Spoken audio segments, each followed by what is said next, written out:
فلسطین یہ صرف آج کا مسئلہ نہیں بلکہ پچھلے 3000 سال سے اس سٹی کو قبضہ کرنے کی لڑائی چل رہی ہے۔ آج سے 3300 سال پہلے اللہ نے موسیٰ علیہ السلام کو حکم دیا کہ بنی اسرائیل یہودی کو ایجپٹ میں فرعون کی غلامی سے نکال کر آزاد کر دو، اور پھر بہت مشکل سے فرعون نے آخر بنی اسرائیل کو آزاد کر دیا، جس کے بعد موسیٰ علیہ السلام بنی اسرائیل کو لے کر فلسطین کے پاس آئے اور کہا کہ اس سٹی پر حملہ کرو، لیکن بنی اسرائیل نے کہا کہ آپ اور آپ کا رب جا کر لڑیں، ہم یہ لڑائی نہیں کرنے والے، جس کی وجہ سے اللہ نے 40 سال تک انہیں اس ڈیزرٹ میں رہنے کی سزا دی، جدھر موسیٰ علیہ السلام پر آسمانی کتاب تورات نازل ہوئی۔ اور اس تورات کے پہلے chapter the book of Genesis میں کلیئرلی لکھا ہے، صاف صاف لکھا ہے کہ یہ علاقہ فلسطین اللہ نے صرف اور صرف ابراہیم علیہ السلام کی اولاد کے لیے رکھا ہے، جس کی وجہ سے آج تک یہ جتنی لڑائیاں چل رہی ہیں یہ اس لیے ہے کیونکہ یہودی یہ کلیم کرتے ہیں کہ تورات کی اس آیت کے مطابق جروسلم اور فلسطین پر صرف اور صرف بنی اسرائیل کا حق ہے، کیونکہ بنی اسرائیل ابراہیم علیہ السلام کی اولاد اسحاق علیہ السلام کی اولاد میں سے ہے، اینڈ اٹ میک سینس، تب تو ان کو ملنا چاہیے۔ لیکن تورات میں لکھا ہے کہ یہ علاقہ ابراہیم علیہ السلام کی اولاد کے لیے، صرف اسحاق علیہ السلام کی اولاد کے لیے نہیں۔ ابراہیم علیہ السلام کے ایک نہیں بلکہ 2 بیٹے تھے، اسحاق اور اسماعیل۔ اسحاق علیہ السلام was the father of بنی اسرائیل، بٹ اسماعیل علیہ السلام کو عربوں کا فادر سمجھا جاتا ہے، اور یہ بات صرف ہم نہیں، ایون یہودی بھی اس بات کو مانتے ہیں۔ تو انہی کی کتاب تورات کے مطابق فلسطین پر صرف اسحاق علیہ السلام کی اولاد کا حق نہیں ہے بلکہ اسماعیل علیہ السلام کی اولاد عربوں کا بھی حق ہے۔ موسیٰ علیہ السلام کے ساتھ 40 سال ڈیزرٹ میں رہنے کے بعد آخر بنی اسرائیل نے یوشع جاشوا کی لیڈرشپ میں فلسطین کو فتح کر لیا، لیکن کچھ ہی عرصے بعد یہ سٹی ان کے ہاتھ سے دوبارہ نکل گئی، اور پھر اگلے 300 سال تک بنی اسرائیل اس سٹی کو دوبارہ حاصل نہیں کر سکے۔ لیکن 300 سال بعد بنی اسرائیل نے داؤد علیہ السلام کی لیڈرشپ میں اس سٹی جروسلم کو دوبارہ فتح کر لیا، اور ان کے بیٹے سلیمان علیہ السلام نے یہاں پہلی دفعہ اللہ کی عبادت کے لیے ایک مسجد، ایک ٹیمپل بنایا۔ سلیمان علیہ السلام کے بعد یہودیوں نے فلسطین اور جروسلم پر 400 سال تک حکومت کی، لیکن 400 سال بعد بیبلون عراق میں ایک بہت ہی طاقتور امپائر بن چکی تھی، جس کے بادشاہ بخت نصر نے اپنی امپائر کو بڑھانے کے لیے فلسطین پر حملہ کر دیا اور جروسلم کو تباہ و برباد کر دیا، اور اس کے اندر ہزاروں یہودیوں کو شہید بھی کیا، اور اس ٹیمپل کو بھی تباہ کر دیا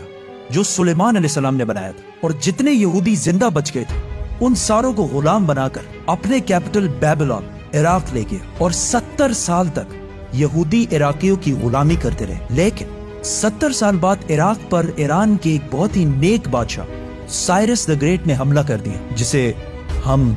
ذوالقرنین کے نام سے جانتے ہیں۔ سائرس دا گریٹ نے عراق کی اس حکومت کو فتح کر لیا، اور یہاں جتنے بھی یہودی تھے ان ساروں کو واپس فلسطین بھیجا، اور انہیں فنڈز بھی دیے کہ واپس جا کر سلیمان علیہ السلام کے ٹیمپل کو دوبارہ بنا جو اس سے پہلے تباہ کر دیا گیا تھا۔ جس کے بعد یہودیوں نے پھر فلسطین پر 400 سال تک حکومت کی، لیکن پھر ان پر ایک ایسی حکومت نے حملہ کیا جس نے سارے یہودیوں کو یہاں سے 600 سال تک باہر نکال دیا، The Great Roman Empire، اور بنی اسرائیل پر اتنا ظلم کیا جو اس سے پہلے کسی نے بھی نہیں کیا تھا۔ یہودیوں نے رومن امپائر سے لڑنے کی بھی کوشش کی، لیکن رومن امپائر نے ہزاروں یہودیوں کو قتل کیا، اور حالات اتنے خراب ہوئے کہ یہودی رومن امپائر سے چھپ کر غاروں میں رہنے لگے، اور رومن امپائر نے بیت المقدس، جسے پہلے سلیمان علیہ السلام اور پھر ذوالقرنین نے بنایا تھا، دوبارہ تباہ و برباد کر دیا، اور اس کے بعد یہ ٹیمپل آج تک دوبارہ نہیں بن سکا۔ رومن امپائر نے فلسطین اور جروسلم پر 600 سال تک حکومت کی، لیکن 600 سال بعد رومن امپائر نے ایک ایسی غلطی کی جو اسے کبھی نہیں کرنی چاہیے تھی۔ انہوں نے عرب میں بہت ہی تیزی سے پھیلتے ہوئے نئے ریلیجن اسلام پر حملہ کرنے کی کوشش کی، لیکن اسلامک ریلیجن اور خلافت اتنی تیزی سے پھیلتی گئی کہ کچھ ہی سالوں میں رومن اور پرشین امپائر دونوں کو فتح کر لی، جس کے بعد حضرت عمر دنیا کے سب سے طاقتور بادشاہ بن گئے، جن کی حکومت الیگزینڈر دی گریٹ کی امپائر سے بھی بہت بڑی تھی۔ آخر مسلمان رومن امپائر کو فتح کرتے کرتے جروسلم کے دروازے تک پہنچے۔ رسول اللہ صلی اللہ علیہ وسلم نے پہلے ہی کہہ دیا تھا کہ مسلمان ایک دن جروسلم ضرور فتح کریں گے۔ اب مسلمانوں کے پاس 2 آپشن، یا تو جروسلم کو اسی طرح تباہ کیا جائے جو اس سے پہلے باقی بادشاہوں نے کیا تھا، اور یا اس کا سیج محاصرہ کر لیں۔ آخر 6 مہینے بعد جروسلم کے گورنر سفرونیس نے کہا کہ میں یروشلم صرف ایک ہی شرط میں مسلمانوں کے حوالے کروں گا کہ مسلمانوں کے بادشاہ عمر خود آ کر مجھ سے ملے۔ تو خالد بن ولید رضی اللہ تعالیٰ عنہ نے سوچا کہ اب مسلمانوں کے امیر المومنین کو کیوں ڈسٹرب کیا جائے، تو وہ خود عمر بن کر سفرونیس سے ملنے گئے، کیونکہ خالد بن ولید رضی اللہ تعالیٰ عنہ کی اپیرنس بالکل حضرت عمر سے ملتی جلتی تھی اور دونوں کی ہائٹ بھی بالکل سیم تھی، آلموسٹ 7 فٹ۔ لیکن وہاں ایک شخص حضرت عمر سے پہلے ہی مل چکا تھا، تو انہوں نے کہا کہ یہ حضرت عمر نہیں ہو سکتا، تو مجبوراً خالد بن ولید رضی اللہ تعالیٰ عنہ کو حضرت عمر، اس وقت دنیا کے سب سے طاقتور بادشاہ، کو جروسلم بلانا پڑا۔ سفرونیس فل لگژری گولڈ اور سلور پہن کر بالکل تیار ہو گیا، کیونکہ اتنے بڑے بادشاہ ان سے ملنے آ رہے تھے۔ لیکن سفرونیس اور پورا جروسلم یہ دیکھ کر حیران ہو گیا کہ بادشاہ کا غلام اونٹ پر بیٹھا ہوا ہے اور بادشاہ خود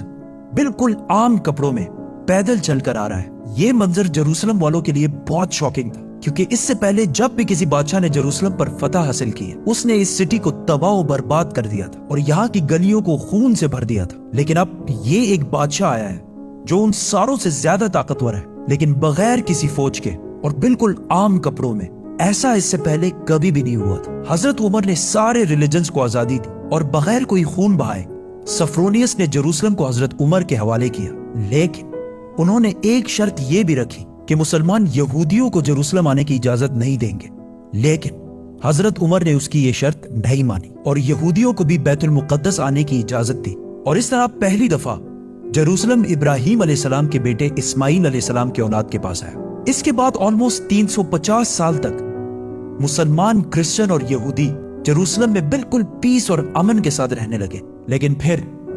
350 سال بعد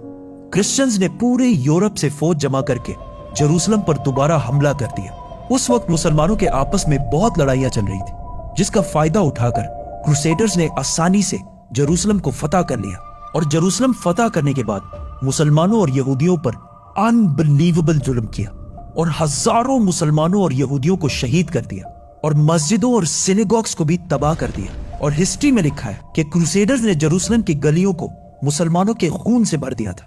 اور ایون مسجد اقصی کو بھی مسجد سے ایک محل، پیلس میں بدل دیا تھا۔ یہودیوں کے عورتوں اور بچوں نے اپنی جان بچا کر اپنے آپ کو سینیگوگز میں بند کر لیا، لیکن کروسیڈرز نے ان سارے بلڈنگز کو آگ لگا دی اور ان کے بچوں اور عورتوں کو زندہ جلا دیا۔ اور یہ سب صرف ہم نہیں کہتے، بلکہ یہ اوتھینٹک ہسٹری کا حصہ ہے جسے یورپینز بھی مانتے ہیں۔ اس کے بعد ان کروسیڈرز نے جروسلم پر آلموسٹ 90 ایئرز تک حکومت کی، لیکن پھر 90 ایئرز بعد مسلمانوں کے ایک بہت بڑے بادشاہ سلطان صلاح الدین ایوبی نے پوری مسلم دنیا سے فوج جمع کر کے جروسلم کو دوبارہ کرسچن سے چھین کر فتح کر لیا۔ اور اس وقت سارے کرسچنز کا یہ خیال تھا کہ اب صلاح الدین ہم سے اسی طرح بدلہ لے گا جس طرح ہم نے لاکھوں مسلمانوں کو شہید کیا تھا۔ لیکن صلاح الدین ایوبی نے بالکل حضرت عمر کی طرح سارے کرسچنز کو معاف کر دیا۔ ایون کرسچنز بھی اس بات پر حیران ہوئے اور صلاح الدین سے پوچھا کہ جب ہم نے فتح کیا تو ہم نے ہر مسلمان کو قتل کیا تھا، لیکن صلاح الدین ایوبی نے انہیں کہا I am not those men. I am صلاح الدین۔ صلاح الدین صلاح الدین ایوبی نے ان سارے ریلیجنز کو دوبارہ آزادی دی اور مسجد اقصی جسے محل بنا دیا گیا تھا اسے دوبارہ مسجد بنایا اور ادھر پہلی نماز ادا کی۔ جروسلم کو جب بھی کسی بادشاہ نے فتح کیا ہمیشہ ادھر بہت خون بہایا ہے، سوائے مسلمانوں کے جنہوں نے ہمیشہ بالکل پیس اور امن کے ساتھ اس سٹی کو فتح کیا۔ صلاح الدین ایوبی کے بعد ایک بار پھر سارے ابراہیمک ریلیجنز جروسلم میں بالکل پیس اور امن کے ساتھ 800 سال تک رہے۔ 800 سال۔ لیکن 800 سال بعد اور آج سے 100 سال پہلے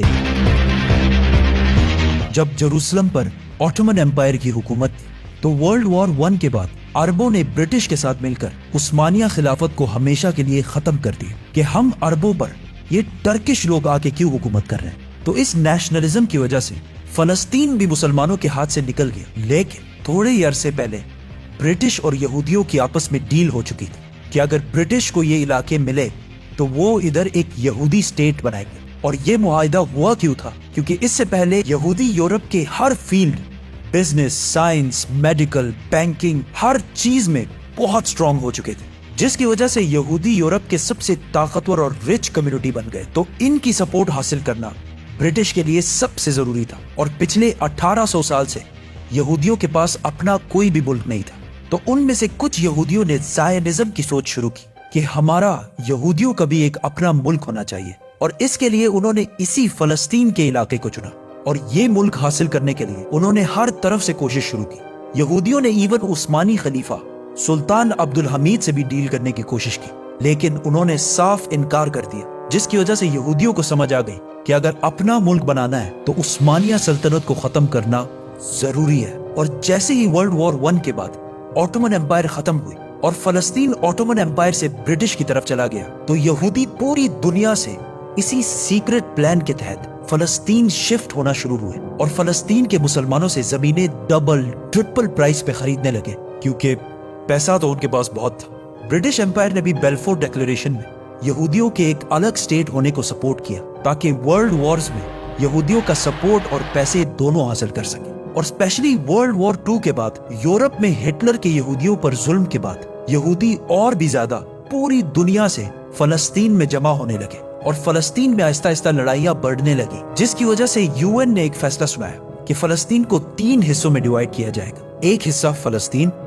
دوسرا اسرائیل اور تیسرا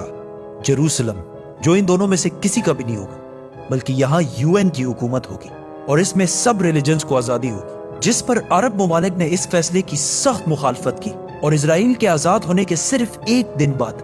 اسرائیل پر ہر طرف سے حملہ کر دیا. ایجپٹ، جارڈن، سیریا، تینوں کی فوجیں ایک ساتھ اسرائیل میں داخل ہوئی، لیکن بہت ہی بے شرمی سے عرب ممالک یہ جنگ ہار گئے اور ایک ایسے ملک سے ہارے جو ان سے سائز میں بہت چھوٹا اور جو اس جنگ سے صرف 1 دن پہلے آزاد ہوا تھا. اس ہار کی وجہ سے جو پلان UN نے اس جنگ سے پہلے بتایا تھا اس کا صرف 40% علاقہ فلسطینیوں کو ملا اور 60% علاقہ اسرائیل نے فتح کر لیا اور ایون جیروسلم کی آدھی سٹی کو بھی فتح کر لیا. اسرائیل اکیلے یہ جنگ نہیں لڑ رہا تھا، بلکہ اس کے ساتھ پوری دنیا کا سپورٹ بھی تھا. ایون رشیا اور US دونوں کا سپورٹ اسرائیل کے ساتھ تھا. اسرائیل نے یہ علاقے فتح کر کے ٹائم بالکل بھی ضائع نہیں کیا اور 7 لاکھ عربوں کو فلسطین سے باہر نکال دیا. 7 لاکھ، جس کی وجہ سے فلسطین میں آہستہ آہستہ یہودی زیادہ اور عربی کم ہونے لگے. اس جیت کے بعد اسرائیل بہت سٹرونگ بن گیا اور پوری دنیا سے اور بھی زیادہ یہودی اسرائیل میں جمع ہونے لگے. اس کے بعد یہودیوں نے اپنے آپ کو عرب کے بالکل سینٹر میں ایک بہت ہی مضبوط حکومت بنا لی تھی. لیکن پھر بھی یہ 2 علاقے ویسٹ بینک اور گازا اسرائیل کے کنٹرول میں نہیں تھے. لیکن آج سے آلموسٹ 60 سال پہلے 1967 میں کچھ مس انڈرسٹینڈنگز کی وجہ سے یہاں جنگ ایک بار پھر شروع ہو گئی اور ایک بار پھر ایجپٹ، جارڈن، سیریا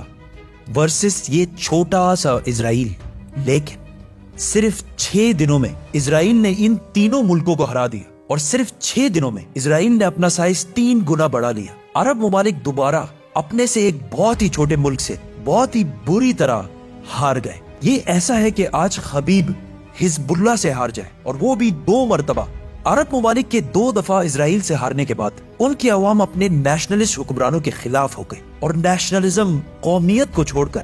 ایک نئی سوچ کی طرف بڑھنے لگی. دا مسلم بردرہڈ، اخوان المسلمون، جو مصر کے ایک سکول ٹیچر حسن البنا نے بنائی تھی اور جو ایک پاکستانی اسکالر مولانا مودودی کے خیالات سے انسپائرڈ ہے. اس سے پہلے اخوان المسلمون کا عرب میں صرف مذاق اڑتا تھا، لیکن اس ہار کے بعد اخوان المسلمون نے عرب عوام سے کہا کہ یہ جنگیں عرب کے مسلمان نہیں بلکہ یہ نیشنلسٹ ہارے ہیں جو صرف نام کے مسلمان ہیں اور ان کا کوئی. جس کے بعد عرب کی عوام اس نئے سوچ مسلم بردرہڈ کی طرف آنے لگی. حماس بھی اسی اخوان المسلمون سے انسپائرڈ ایک گروپ ہے، لیکن اخوان المسلمون وائلنس کے خلاف. اس جیت کے بعد اسرائیل نے ویسٹ بینک، گازا اور جیروسلم سب پر قبضہ کر لیا اور آج تک یہ سارے علاقے اسرائیل سے دوبارہ کوئی بھی نہیں چھین سکا.